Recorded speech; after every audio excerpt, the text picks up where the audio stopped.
Assalamualaikum warahmatullahi wabarakatuh. Selamat pagi dan salam sejahtera bagi kita semua. Shalom. Rekan-rekan wartawan, tadi Kepala BGN dan kedua wakilnya audiensi dengan saya, artinya menyampaikan beberapa hal yang akan dilakukan. Seyogianya tadi beliau akan langsung menyampaikan, tapi karena harus segera menghadap ke DPR, maka saya menyampaikan beberapa hal dari pertemuan itu sendiri. Tentunya saya sebagai kepala KSP, ya, artinya saya akan menyampaikan hal-hal yang memang yang saat ini sedang tren, ya, masalah BGN. Yang pertama adalah tentang refocusing untuk penerima manfaat. Jadi disampaikan oleh Kepala BGN bahwa nanti yang betul-betul yang membutuhkan, sehingga nanti akan dicek kembali. Seperti di Jakarta saya pernah cek, ada beberapa yang memang tidak dimakan, ya, sekolah menengah, ya, sehingga ini nanti akan dicek kembali sehingga betul-betul efektif. Kemudian yang kedua adalah penataan kembali dapur-dapur yang sudah operasional. Jadi dampaknya nanti akan dilihat, terutama yang berkualitas, tidak mengejar kuantitas, ya, tapi betul-betul dapur itu apakah efektif, apakah sesuai dengan aturan yang nantinya tidak menimbulkan misalnya keracunan dan sebagainya. Dan akan disesuaikan dengan jumlah penerima manfaat, ya. Jadi selama ini ada juga misalnya satu dapur itu awalnya 3 juta penerima manfaat, 3.000 penerima manfaat, kemudian 2.000 per orang, 2.000 akan kali 3.000 berarti 6 juta per orang, per dapur, ya, untuk insentifnya bagi yang investor. Rupanya tidak semuanya 3.000, ada yang 1.500. Nah, ini yang nanti akan dicek kembali, disesuaikan. Yang ketiga, kualitas dapur yang operasional tadi yang saya sampaikan, sehingga nanti di beberapa daerah nanti akan dicek secara langsung. Kami pun dari KSP nanti akan membantu mengecek, ya, daerah-daerah nanti yang betul-betul udah menjadi dapur yang operasional. Terutama jumlah, ini yang jumlah, ya, nanti akan saya bahas lagi. Kemudian tentang dapur yang di 3T. Kemarin kan demo di BGN, ini saya ingin menjelaskan. Jadi rencana dari Bu Nani, yang 3T ini nanti justru akan diberikan kepada perusahaan-perusahaan yang di sekitarnya, sehingga tidak terlalu banyak membebani APBN, ya, sehingga banyak nanti yang dapur yang akan dibangun mungkin diberikan kepada perusahaan-perusahaan yang memang baik, jadi CSR-nya digunakan untuk itu. Tetapi nanti akan saya sampaikan tentang hal-hal yang penting kenapa yang terjadinya demo. Kemudian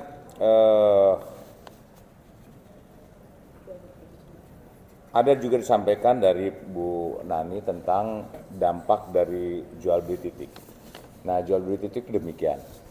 Jadi yang tadi saya katakan, seharusnya misalnya satu dapur itu kan 3.000, ya, 3.000 penerima manfaat, kemudian kalau dikali 2.000 berarti kan 6 juta. Nah, kenyataannya tidak 3.000, ada yang 1.500, ada yang 1.000, sehingga mengembang.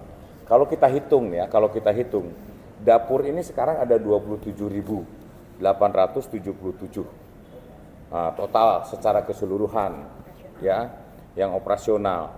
Kemudian penerima manfaat ini sekitar 63 juta, ya. Kalau satu dapur saja ini misalnya 3.000, berarti sebetulnya hanya 22.000, tidak 27.000. Nah, yang 5.000-nya ini kemana? Kan begitu kan? Nah, ini yang terjadinya, yang akhirnya yang harusnya 3.000 menjadi 1.500. Akhirnya pembesaran, tetapi yang 1.500 itu dikasihnya tetap 6 juta, ya, per harinya. Nah, ini yang terjadi penggelembungan. sehingga nantilah itu proses hukum lebih lanjut lah ya. Kemudian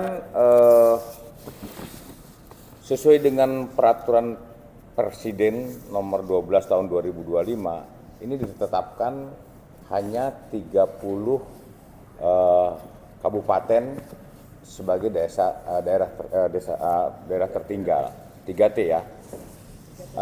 Namun kenyataannya ini pejabat lama ya, yang sekarang sedang diproses ini justru membuat definisi tersendiri bahwa satu desa tidak terlayani SPPG terdekat atau lebih dari 30 menit jaraknya, sehingga dengan ketentuan tersebut maka ditetapkan 8.617 dengan SK penetapan lokasi kepada oleh kepala badan yang terdahulu. Nah, kemudian 6.138 ini yang menandatangani itu Pak Sony ya. Dari yang penandatanganan itulah yang berharga bagi mereka-mereka ini. SK itulah yang kemudian akhirnya yang menjadikan jaminan untuk pinjam bank ya. Kemudian ada hal lagi yang sangat penting kalau menurut saya, ini dari 6.138 ini yang sudah diapresial ini ada 1.745. Salah satu contohnya dari 1.745 ini ada yang sudah terbangun dengan kereta Kostir ini 476. Ini yang menggiurkan itu demikian. Jadi misalnya salah satu mitra lah ditentukan mendapat skep ya, mendapat SK untuk ditentukan satu titik. Titik itu hanya modal 100 juta saja. Kemudian dibuatkan fondasi, nanti dari pemborong ya atau dari Kostir membangunlah misalnya 1,2 setengah miliar. Nah, 1,2 setengah miliar itu sifatnya nanti dari BGN akan sewa. Bayangkan 1,2 disewanya itu 4 miliar ya. 4 miliar. 4 tahun. 4 tahun dibayar di depan. Ya, modalnya itu 4 tahun dari depan itu 4 miliar berarti kan ya. 4,8 miliar. 4,8 miliar kalau dikurangi tadi 1,2 setengah miliar, berarti masih ada keuntungan 3,5, dan itu dibayarnya di depan. Bayangkan aja. Ya ini yang kemudian akhirnya dan itu statusnya negara itu sewa ya, bukan milik ya. Saya rasa mungkin kemudian ada satu hal lagi yang menonjol ini, untuk penentuan titik-titik itu maka ditentukanlah Satgas yang dikeluarkan SK-nya itu dari pejabat lama ya. Nah itulah SK itu yang akhirnya menguntungkan bagi mereka-mereka yang kemudian untuk sebagai jaminan kepada bank. Saya rasa mungkin itu saja. Terus satu hal saya ingin menyampaikan klarifikasi. Ada berita Pak Dudung katanya punya titik melalui Pak Dadan. Saya informasikan. Jadi beberapa bulan yang lalu, mungkin 6 bulan yang lalu, saya kan dekat dengan pesantren. Ada pengurus-pengurus pesantren itu, ada Abah Junaidi, ada Ustadz Iskandar, itu menyampaikan kepada saya bahwa ada program memang pesantren ya, untuk sebagai sasaran penerima manfaat. Karena di pesantren itu kan ada santrinya 4.000, ada yang 5.000, sehingga bisa ditetapkan sebagai titik untuk dapurnya. Nah kemudian minta dikenalkan dengan Pak Dadan. Saya sampaikan Pak Dadan, ini ada pesantren yang sudah siap ya, sudah ditentukan, dia sudah mulai secara administrasi sudah siap. Nah realisasinya tidak ada. Akhirnya saya sampaikan ke Pak Dadan, oh silakan Pak, nanti hubungi Pak Arif Nurrohman, staf saya. Akhirnya silakanlah mereka berhubungan, saya sudah tidak ngerti apa-apa. Nah waktu Pak Dadan ke sini berapa minggu yang lalu, saya tanya Pak Dadan gimana itu, rupanya sampai sekarang prosesnya pun belum selesai, dapurnya pun belum terbangun. Saya tanya Abah Junaidi dan sebagainya. Cuma karena saya yang minta tolong kepada Dan itulah yang kemudian akhirnya bunyi seakan-akan Pak Dudung punya dapur. Kalau Pak Dudung punya dapur silakan cek, saya kasih hadiah nanti. Jadi nggak ada sama sekali saya punya dapur ya. Jelas ya rekan-rekan sekalian. Nah itu tadi Mas, jadi memang karena ditentukan yang 3T terutama nih, yang 3T itu kan dia punya SK sendiri, menentukan SK sendiri, padahal sesuai dengan Perpres nomor 12 tahun 2025 itu hanya 30 kabupaten dan sudah dihitung itu tidak sejumlah itu. Ya, dari sejumlah itu tuh kalau nggak salah hanya 900 sekian dan kemudian mereka akhirnya karena dapat SK dari pejabat lama, SK itulah dijadikan modal bagi dia untuk pinjam uang bank. Nah, pinjam uang bank, kemudian dia mulai bangun. Karena kan titiknya udah ditentukan. Ya, udah ditentukan oleh pejabat lama. Dia yakin bahwa nanti itu akan terrealisasi. Nah, sekarang dengan adanya permasalahan ini, makanya tadi Bu Nani nyampaikan akan ditata ulang. Ya mudah-mudahan ke depannya akan ada realisasi. Toh nyatanya kan ini sesuai dengan anggaran, ya akan tergantung kepada anggaran. Uangnya akan diganti atau Oh belum tentu, ya saya nggak mengatakan uangnya akan diganti, karena kan ini akan ditata ulang, ya tentunya juga pasti ada langkah-langkah konkret lah dari BGN, kan begitu kan? Oke, thank you.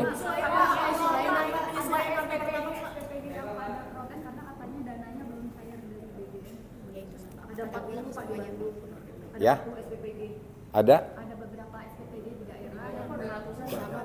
Banyak, ada bukan beberapa lagi SPPG, nanti akan ditata ulang. Ya, ini kan Bu Nani lagi banyak konsentrasi bagaimana penataan, organisasi juga dan sebagainya. Ya. Kalau soal efisiensi, jadinya berapa sih Pak yang akan diefisienkan anggarannya?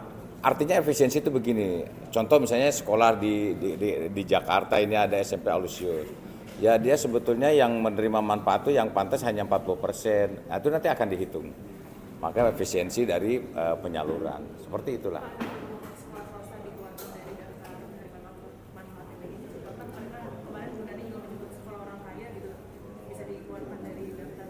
Itu tadi efisiensi. Jadi tepat sasaran tadi, ya refocusing itu maksudnya itu artinya kalau misalnya ini tidak perlu mereka anak-anak orang kaya ya nggak akan dikasih.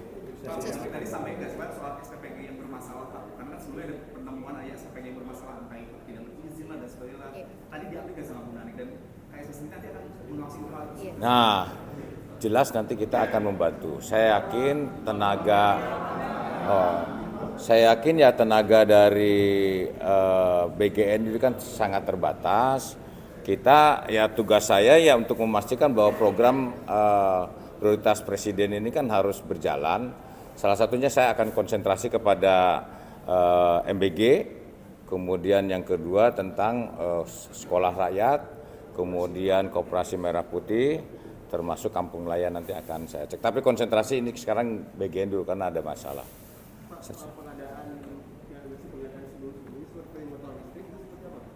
Ya itu masalah motor listrik juga tadi dibahas. Jadi rupanya memang itu motor listrik ini masih dalam proses ya, masih proses perakitan. Mana yang tadi itu?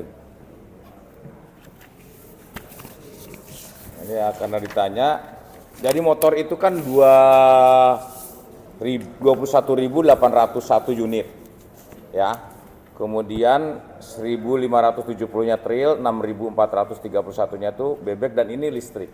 Nah ini yang kemudian nanti karena listrik ini bisa jadi akan banyak bermasalah. Ini totalnya 1,3 triliun, 0,3 triliun anggarannya. Nah kemudian setelah dicek rupanya per 7 April ini masih dalam perakitan. Dan tapi ini sudah dibayar oleh pejabat lama. Ya. Dan ada selisih diperkirakan sekitar 200 M. Ya berbeda kalau BPK ngitungnya 400 M. Ya ada markup. Ya ini mudah-mudahan lah proses hukumnya segera cepat. Ya. Berarti modal itu kan sebelah ada. Ya sudah dibayar. Ini kan sudah dirakit. Ya nanti keputusan nanti terserah kepala BGN. Kalau misalnya nanti ada keputusan dari presiden dialihkan ke mana yang bermanfaat, toh gajinya SPPG itu kan lumayan tuh 6 jutaan. Kalau nyicil satu motor kan cukup, nggak perlu amat lah kalau menurut saya. Nah, nantilah kita bahas lagi ya. MBG dulu kita konsultasi. Sekali lagi ya, kalau ada yang menemukan dapurnya Pak Dudung, saya kasih hadiah.